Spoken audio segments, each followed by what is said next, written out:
This is a tale of the supernatural. It's a story of solitude and terror, and it has a moral too.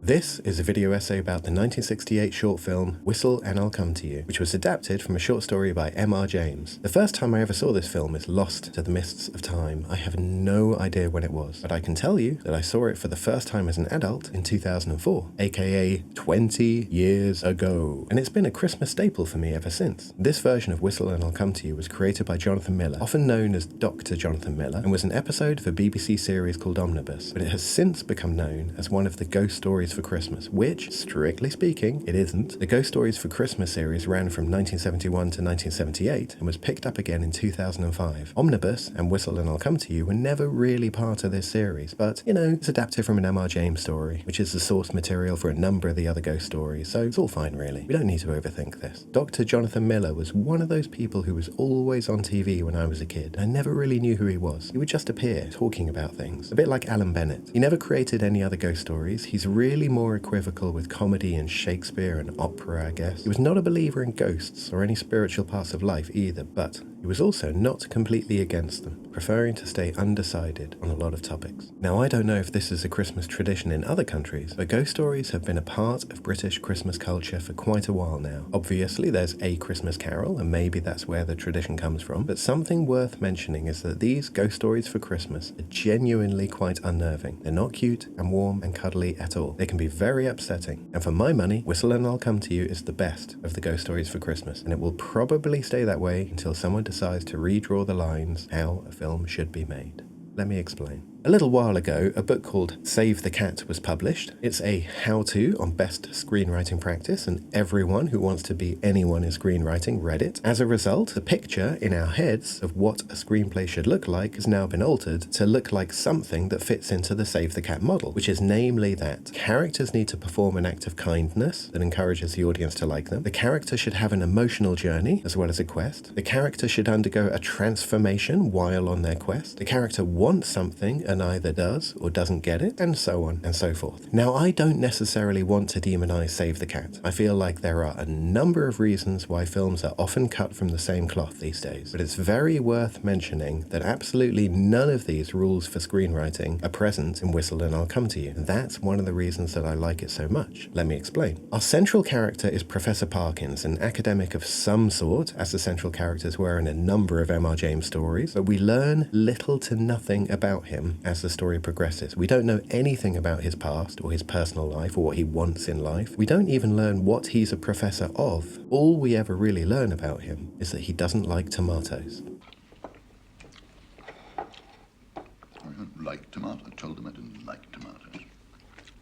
In addition to that, nothing is ever revealed about what might or might not be happening with this ghost story. There's no explanations, no lore, no history. All that happens is Professor Parkins is on a holiday of some sort. He finds a whistle in a grave with the inscription, "Who is this? Who is coming?" in Latin. He blows the whistle and something comes for him. Or maybe it doesn't and it's all in his mind. And that's it. That's the story. So all that really leaves us with is how the film is made, and that's really what I'm here to talk about. The first thing to note is that the film has a real strong sense of place. It feels like you and the filmmakers have gone to a particular place and filmed everything in that place. That place is, famously, Norfolk and Suffolk, but even these interiors feel like they were shot in a location. Nothing feels like it was shot in a studio. Maybe they were, I don't know for sure. One clue is that the film has no credits for anyone who may have been responsible for a set. No set dressers or carpenters or what have you. And the cramped conditions and lack of movement very much make it feel like the filmmakers are working within a confined location space, rather than that they've recreated an interior on a set. Previously, I've spoken about the magic of using the real world in filmmaking, and location shooting for exteriors and interiors is a real part of that magic for me. The second thing to note is the performance by Michael Hordern as Professor Parkins, because, dear God, it's idiosyncratic. Michael Hordern was in everything over here for a while, and the child version of me knew him very well as the voice of Paddington and Badger in Wind of the Willows. He was also the narrator for Watership Down, amongst many other things, and the way he plays the Professor in Whistle and I'll Come to You is kind of remarkable. Professor Parkins is at no point an empathetic or sympathetic character. He is annoying, eccentric, strange, filled with tics and whirs and constantly making odd noises and rubbing his hands together. He's He's very much the kind of old British man that you used to see on the train complaining about the state of the world. His interactions with other characters are awkward and unusual. Most of the time, he simply repeats what other people say to him, tumbling the words around in his mouth as though he had never heard them before and needs to decode their meaning. Where shall I put the blanket, sir? Where?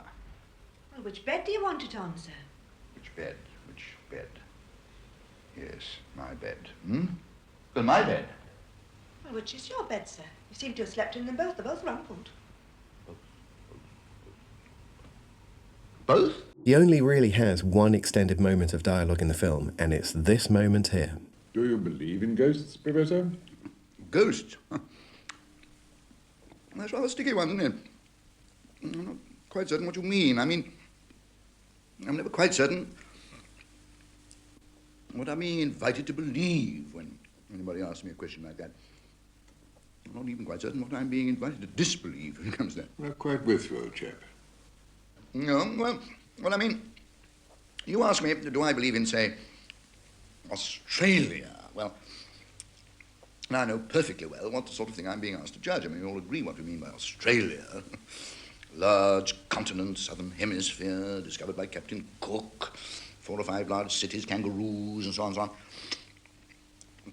And given that, one can perfectly well imagine the sort of procedure that one might put in hand to confirm or, on the other hand, to disconfirm its existence. It's not quite the same thing with ghosts, is it? So you see what I mean about how Michael Hordern plays the role. The third thing to mention is the mood built by the film. It's quiet and slow and embedded in the real, which makes the eventual introduction of the unreal all the more unnerving despite the budgetary and technical limitations. No spoilers, but the horror of this film is all about sound and sticks and strings and sheets, nothing more. At one point, Professor Parkins responds to the statement that there are more things on heaven and earth than are dreamt of in your philosophy by saying, "There are more things in philosophy than are dreamt of in heaven and earth." and this is really the eye of the duck of the film for me. This statement. What happens to the arrogance of an individual who believes they understand everything the world has to offer when they are faced with something that defies their own philosophy? That might sound a little highfalutin, but that's really what this film is to me. A warning letter about believing you know everything. A little memo to encourage us to be a little less full of ourselves in a world that is often difficult to explain. There are plenty of films out there that equal Christmas to me, and I could have chosen any of them, but there's something special about Whistle and I'll Come to You, and I would very much encourage you to find it. It's out there in all the usual places. All you have to do is click and it'll come to you, and after watching it you can head off to bed and have a long, peaceful night's sleep, safe in the knowledge that it was all just a story.